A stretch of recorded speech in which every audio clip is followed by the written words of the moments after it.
So Dave, thank you for receiving us here today, obviously on behalf of myself and the whole QP Savills team.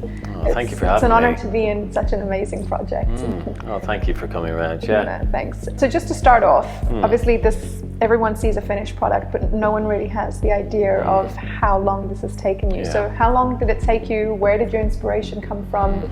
The journey from Marucci, who is the development arm behind this project, we started that journey probably back in 2016 with a conversation with James Goldstein, who is a philanthropist who lives in the hills in LA. He's known to live in the Goldstein Sheets house, which was originally designed by John Lautner, the famous American architect.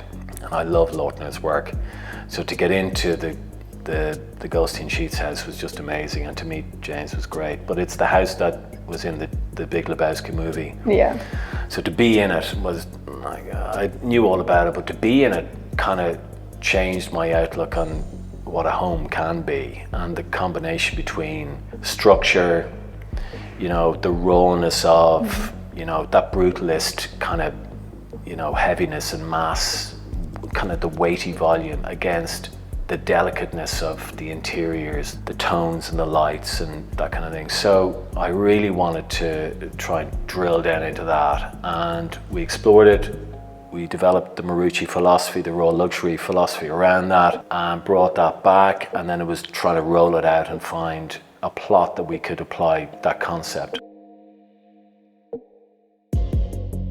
So how did you come to choose the materials that you guys chose for this spectacular project? Well, I think the focus was always on a natural finish. So nothing kind of veneered, nothing overlaid with, almost like a cosmetic topping or application to it. So we've gone with a vintage stainless steel for this island unit, for example. We've gone with a lot of concrete, natural finish concrete. Yeah.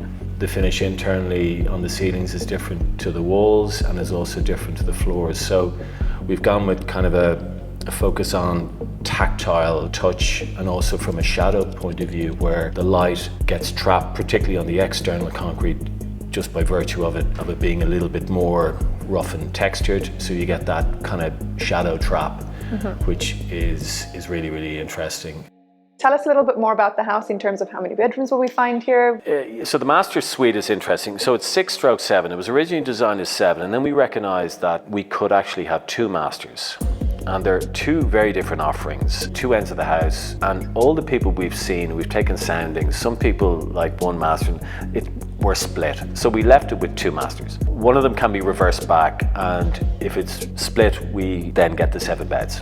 But currently it's laid out as 6. Then we've got 4 other bedrooms, ranging in lower ground to first floor, and they range from, we always saw like a family using it, so the master is beside, say, a small child's room.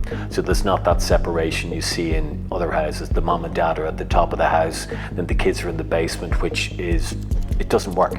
So we've tried to conceive it around the functionality of a family, functionality of people who would have guests to stay. They're kind of away from the family and they have their own areas. So all of these combinations have been taken into account, and the placement of those around the house caters for those combinations. So that was very important. And then there's kind of goodies like the gym, and oh my God, the gym is like, I love the gym. The gym and the yoga courtyard, and the yoga, the red yoga grass mat, oh my God. And then you have the hammam and the steam room, got the whole wine cellar down there, which is just magnificent.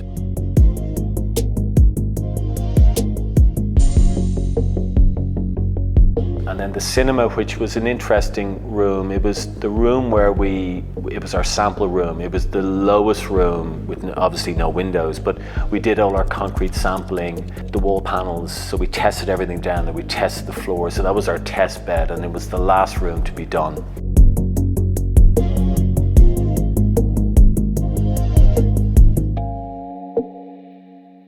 So another beautiful area of the house. Why the color black? Do you get that question a lot?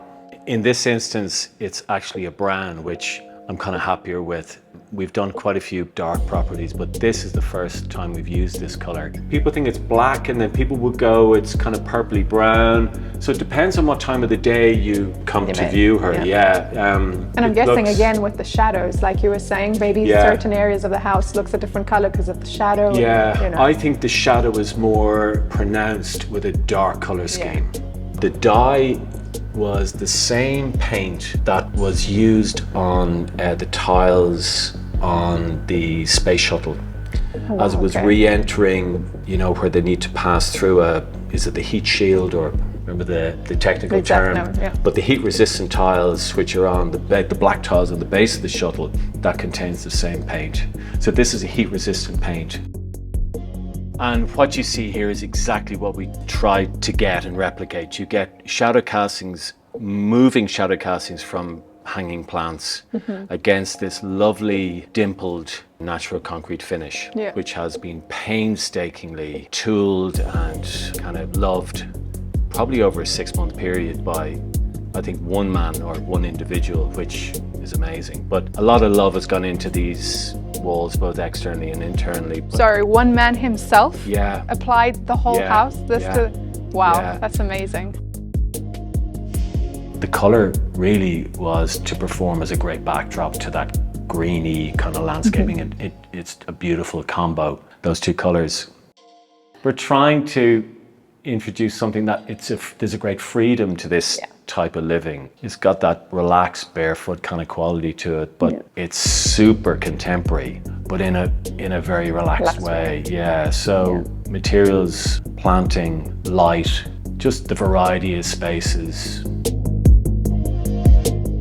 So Dave, obviously we're on the roof terrace here, which is something that's very popular in the Algarve.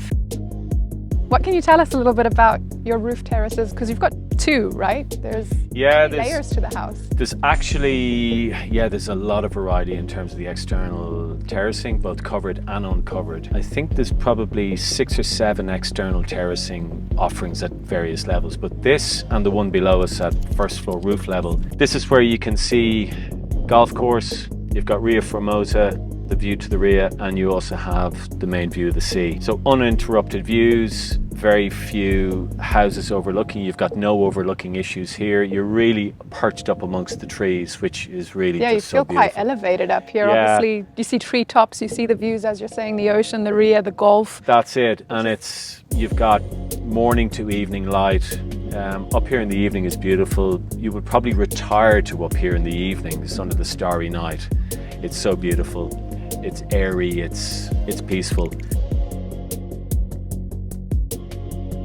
So Dave, obviously thank you so much for, again, receiving us here, and on behalf of the whole of QP Savills, I mean, we can't wait to sell this amazing project and find you the ideal buyer. So thank you very much for your time today. Thank you for having me, thank you very much.